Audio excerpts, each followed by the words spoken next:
Hey everybody, welcome back to Mixing Music Analog and mixingmusicanalog.com, and here on the YouTube channel, and this is the third video in our Universal Audio Apollo X16 versus our Presonus Quantum 4048. And what you're about to see is for all you geek fans out there that love all the analytical stuff, as I said in the last video. And if you haven't seen the last couple of videos around this topic, I'll link them in the description box, where I said we were going to do a deep dive. We listened with our ears. We talked about things conceptually. Now, my partner Dave, he went in with a scope and an analyzer and did some null tests and did all the geeky things that some of you guys wanted to see. That's what this next section that you're about to see is. So after you watch that video, Dave did a fantastic job. A fantastic job. I don't know that you could have done any more of a thorough job comparing these two tracks. And looking at them on a scope and doing phase flips and doing phase alignment and all that stuff. I don't know that you could have done a more thorough job. So for everyone that watched the first video, that left comments, and there were so many comments, and I so appreciate your involvement and everyone getting involved and sharing their thoughts and what they're hearing. There were lots of you that said you heard this enormous difference. Oh, one mix sounded so much smoother, one sounded so much more bass heavy, one sounded so much this, and one sounded so much that. I think after you watch this video, you're going to realize what I said in the second video, the follow-up video, that a lot of times we're mixing with our ears and not with our eyes, and not with our ears. We're looking things on the screen. We're seeing plugins, or we're seeing in this test me muting and unmuting tracks. And because you see something being muted and unmuted, your brain is trying to convince you that you should hear a difference. There should be a difference, that you do hear a difference. And I think what you're going to find is if you actually did the blindfold test that I actually suggested in the last video, where you do that same test, close your eyes. Can you really hear me switching back and forth? Some of you may have been able to, some of you may not been able to. Now you're going to watch Dave's video, and after you watch this video, ask yourself again, if you're one of those people that said there was such a big difference that you knew there was a difference, you still don't know which one is which, because I haven't revealed that yet, but you heard a difference.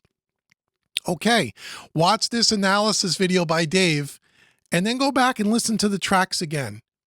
And it's amazing how what we think we might hear, or what we want to pretend we hear, or whether we're convinced that we hear, is it all just in our head? Is it all just, is it all, mixing with our eyes and not our ears? I don't know. It's as interesting. So again, enough me blabbing. Watch Dave's video. Go back and listen again. Let me know what your thoughts are in the comments section, and I'll see you guys in the next video. Hey guys. David S.J. here for Mixing Music Analog, coming to you from my own home studio for a change. This video is going to be a bit of a reaction to David's recent video regarding the comparison between the converters in his Universal Audio Apollo X16s and the Presonus Quantum 4848. The reaction to that video in the comments has been pretty similar to my own in a lot of ways. David did send me the video and the files ahead of time so I could take a look at them. And when I loaded them into my session here in Reaper, and I did a basic side-by-side comparison in my own home studio, I basically at first really did not hear any difference to them at all. And then as I listened to them on different speakers and at different volumes, I started to perceive differences between the tracks. But my own issue with that was sometimes track 1 sounded like it had more bass. Sometimes mix 2 sounded like it had more high end. And other times that perception flipped over. So I decided, rather than continue to, just listen back and forth between them, trying to find an audible difference just with my ears, I would get a little bit more deeper into analyzing the tracks, which I wasn't planning on sharing this with anybody. But once I started seeing the reaction in the comments for people, I figured I would probably be best to do a video on this and show it to you guys, to show you and answer some of the questions and also some of the comments in the comment section, to make a little bit of a deeper dive into what the actual physical difference is between the converters. I mean, so what I basically have here is I have mix 1 and mix 2. These are the exact same tracks that David used in his video. I've done absolutely nothing to them. They are loaded into a session in here in Reaper. One of the, I did not change the levels on the track in any way, shape, or form. What I did do, however, is I do have them turned down 6 dB at the faders so I can talk over them without clipping. Okay, just so you can see it here in the file, I have metric AB, I have decibel for an analyzer, and I have a limiter on here to keep me from clipping the output in case things get a little bit loud. Okay. Full disclosure on this ahead of time. I have nothing invested in this. It does not matter to me at all which one of these is better. I'm not financially invested in the studio. This is all David's studio. It is my honor and privilege to be included as part of it by him, but I do not have a financial stake in this, so it does not benefit me in either way to say that one is better than the other. Another full disclosure is this. I, like all of you, have no idea which is which. David did not tell me which mix is the Universal Audio and which mix is the Presonus. I have exactly the same information you have. I have mix 1 and I have mix 2. So the first thing I want to stress is both of these tracks, regardless of the converters that they went through, were mixed through an analog console. The SSL console is a 100% analog console, so each one of these mixes ran through 16 channels of many different resistors, capacitors, potentiometers, switches, faders, and everything else. And every single one of those electronic components has a tolerance level that it exists in. What I'm trying to basically stress to you is this. If you ran exactly the same material through that board 2 times in a row, neither one of those tracks is going to be 100% exactly identical. There is no way, shape, or form that they're going to be. The tolerances change literally from minute to minute as you run audio through it. That is going to explain some of the differences in the tracks right there, because that's simple as that. Some of the differences are also going to be because of the converters and other factors that we cannot control. Okay, so much like David, I have the tracks here in this session, and if I was just to hit play exactly the same way he did, mix 1, mix 2. Okay, so I'm going to be quiet for a minute and just flip back and forth between them the same way he did so you can hear again the comparison between the two of them. I know the season's about to change. It's changing all around. I know the reasons you arrange. They're tearing me down. Where is the peacefulness of mine? Where will my heart come back to life? I'm alright as I pick up the pieces that are left of me. I'm alright, being away from you. I'll be fine, cleaning up the corner, put it back in order. But know I will always have this too, a little piece of you. So, as you can hear from that, same as in David's session, there is almost no variation in the level between the two tracks. They're pretty much at exactly the same level because they have been normalized. They are very close as far as alignment is concerned, if not dead on. So the actual audible difference between the two of them is incredibly minor. And the longer you listen to something like that, the more your brain is going to be affected by your desire to hear a difference between those two tracks. So you really have to just take your first listen. That first pass has got to be what you're basing your own analysis on the tracks to. And to me, again, they are pretty much exactly the same. I mean, you could get deep down into it and start finding minor differences in them, but they are exactly the same. That's not good enough for me. So I decided to get a little bit deeper into it. And the first thing I did was I decided to use the Metric AB plugin, which is a very, very good and powerful plugin to compare two tracks to, because it does a lot of analysis and it gets very, very deep into it. So what I have here is I have Metric AB, Mix 1 off of the Reaper session, and I have Mix 2 loaded into Metric AB. They are level matched at -6 dB to match what I have on the faders on the Reaper session, okay? And they are synced, so I can flip back and forth between them, and you should not hear any kind of a glitch as you switch back and forth between the two tracks.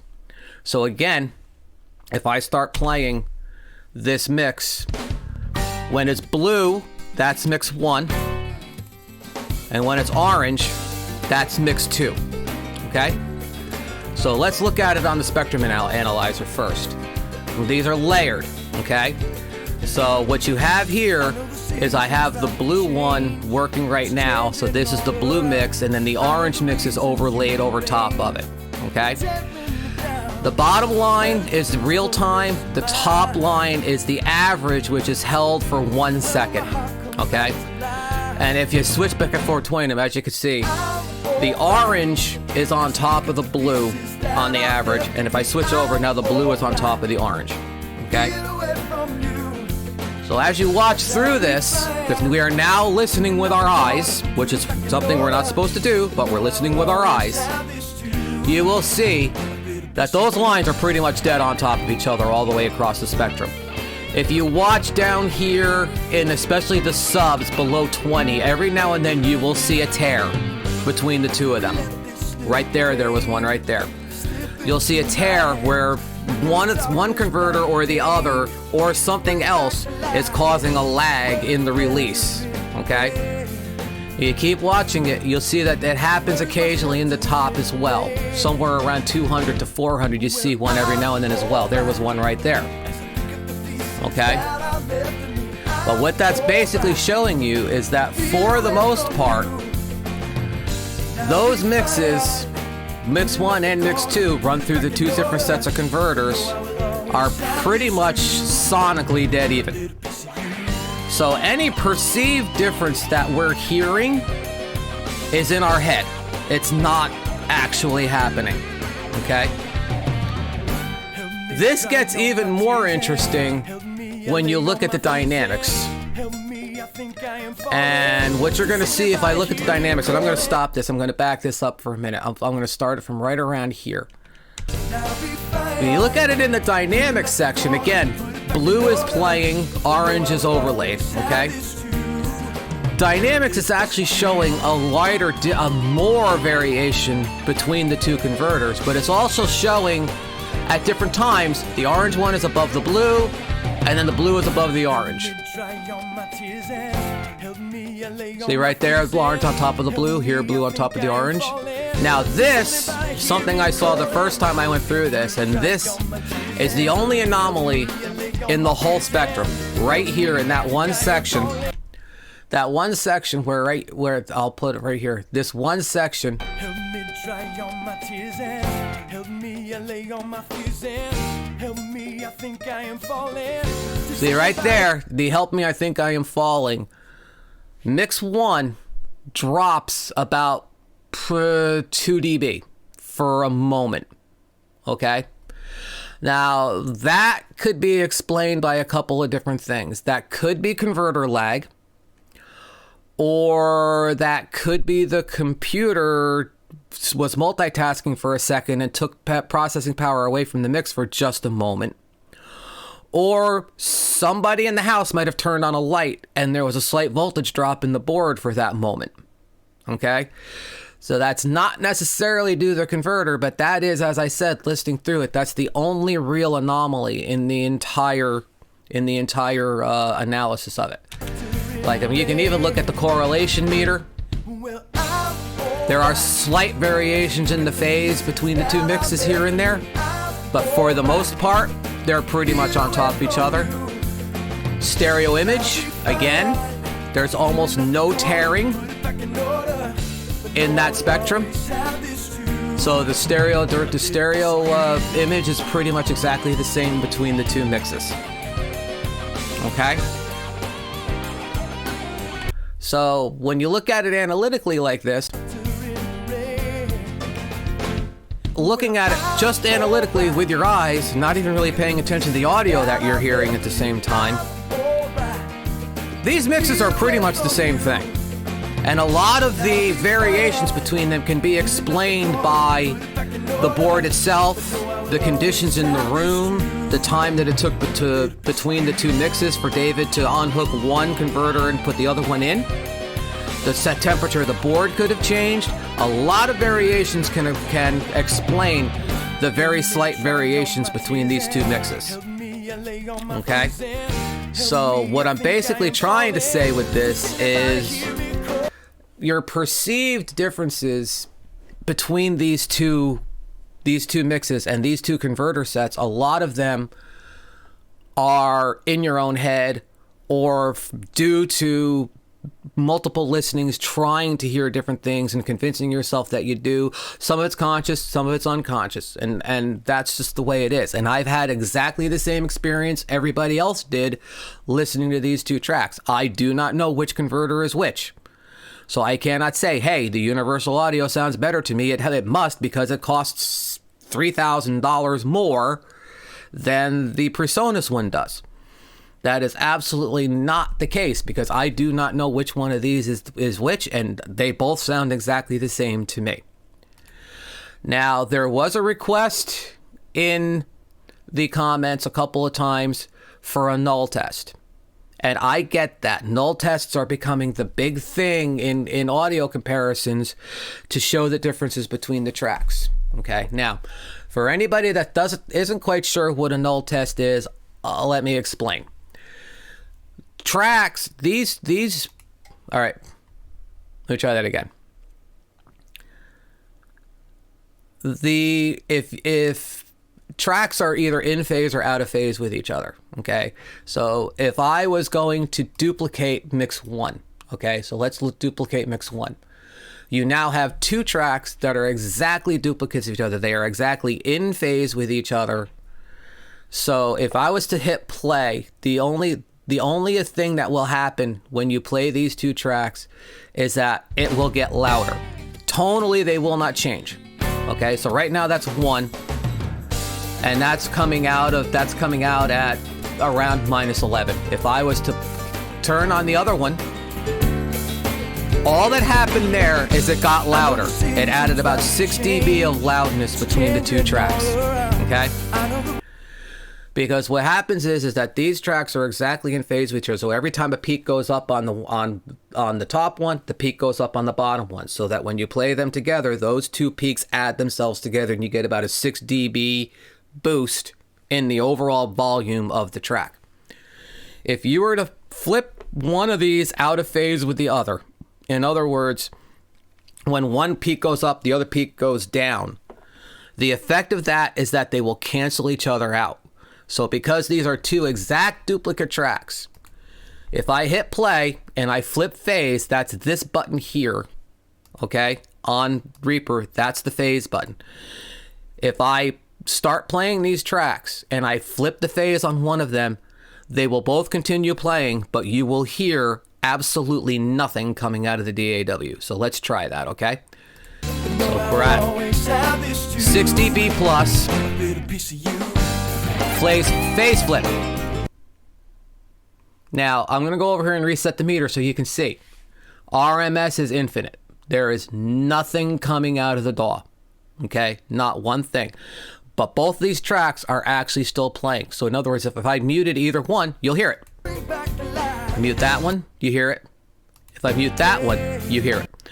But the tracks null each other out because they're exactly 180 degrees out of phase. Okay? That's a null test. So let me get rid of that track. All right, and then let's look at these two tracks together. The first thing that's going to happen when I play these two tracks together is you're going to hear that they are out of phase. which is not a surprise. These are two completely different tracks, and there's absolutely no way that rendering two tracks is going to come out exactly in phase with each other. Okay? So if I hit play now, what you're going to hear is you'll hear that these tracks are not in phase with each other. You'll hear a tonal difference happen. I'm going to actually mute track 2 first. I'm going to start playing them. Now, when I unmute mix 2, you'll hear a tonal shift. Whoops. Didn't mean to do that. Hold on. -6. Okay? When I unmute this track, you're going to hear a tonal shift.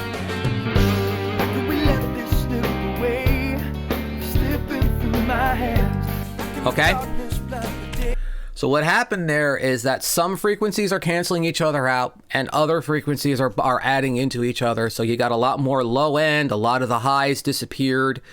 Those tracks are out of phase. Now, if I was to flip the phase when those tracks are playing, it's going to be a mess because the tracks are out of phase with each other. Okay? So let me do that for you now. I'm going to unmute it. I'm going to flip the phase. Okay? That's telling you right there why you're getting all more, while the high end is going away, because the high end is the only thing that's actually being canceled out. Okay? Now, that makes that null test completely useless because those tracks are out of phase. So what we're gonna, there's a couple different ways that I can put those tracks in phase with each other. I could zoom into this and line the peaks up manually so that they were in phase, but I can't be 100% accurate doing that. So what I'm gonna do is I'm gonna put an auto align tool on it. I have a couple. I have Sound Radix auto align and I have Melted Productions M auto align, and I will tell you right now that when I did this test myself, I used them both and they both got exactly the same result as far as alignment's concerned. So I'm going to use the auto align because it has the scope on it, whereas the Melda one does not. Okay? So I have one on mix 1, one on mix 2. Anybody who's ever used auto align knows how this works. I'm going to send mix 1 and receive on mix 2. Okay? So in other words, mix 1, auto align is going to use mix 1, compare it to mix 2, and then line them up. So when I hit play between the two of them, one, it's going to be loud for a minute. Okay, and then I'm going to hit the detect button and it's going to align them up. Okay, put the noise floor up. Okay, here's detect.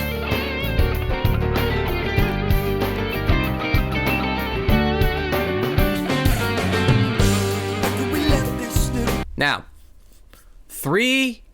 they are literally 3 samples apart. It is adjusted it by 3 samples. Okay, 3 samples is less than is like a nanosecond. It's no time at all.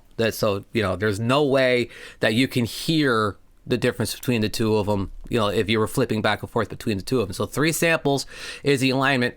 3 samples is exactly the same alignment I got in M auto align. So I'm sure that they're accurate. Okay, so now, playing the two of them, they're tonally balanced. I'm going to flip the phase on mix 2 again. There's your null test, right there.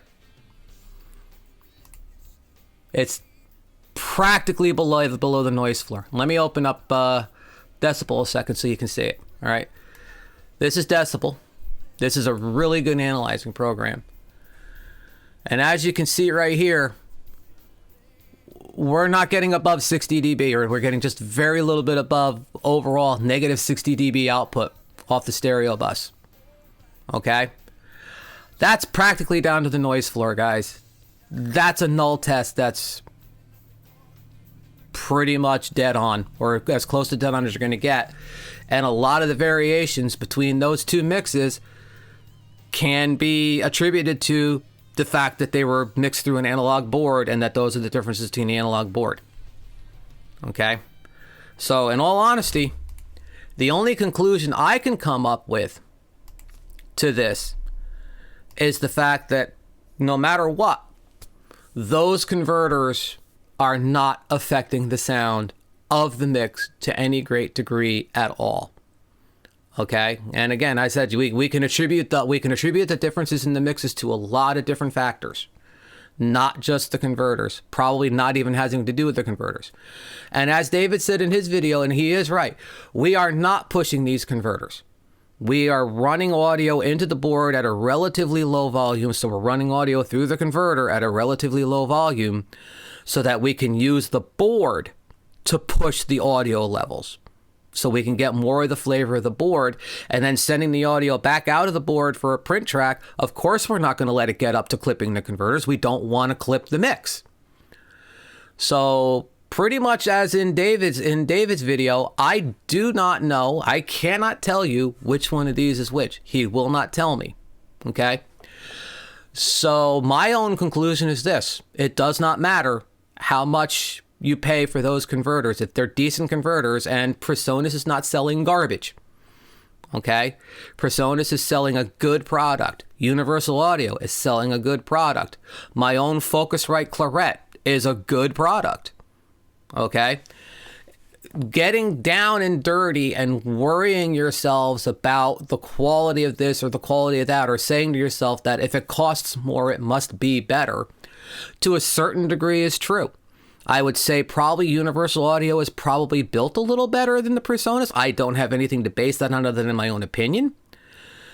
But at the same token in time, too, with the Presonus X16s, we're paying for DSP chips. We're paying for monitor outs. We're paying for a few other things that we don't have in the Presonus one. The Presonus one is giving us twice as many converters. So that's another factor that you have to bring in. But in our use case, in the way that we are using the converters, it does not matter at all to the quality of the tracks that are coming out of that studio, how much we paid for the converters. So that's basically what I had to say. I basically have shown you everything there is that I can show you. I'd like to see your thoughts about this in the comments. Let me know if my methodology was wrong, or if you think that you're hearing something that I'm not seeing on the screen. But I think that this is a discussion that we can definitely get into a little bit more, and possibly talk about more later as well. So anyway, thank you for watching this. I'm not nearly as good at making videos as David is, so I'm sorry if this doesn't sound as professional as his does, but this is something that I definitely wanted to show everybody and let everybody see. And thank you all for watching, and we'll see you in the next video. Peace. Bye.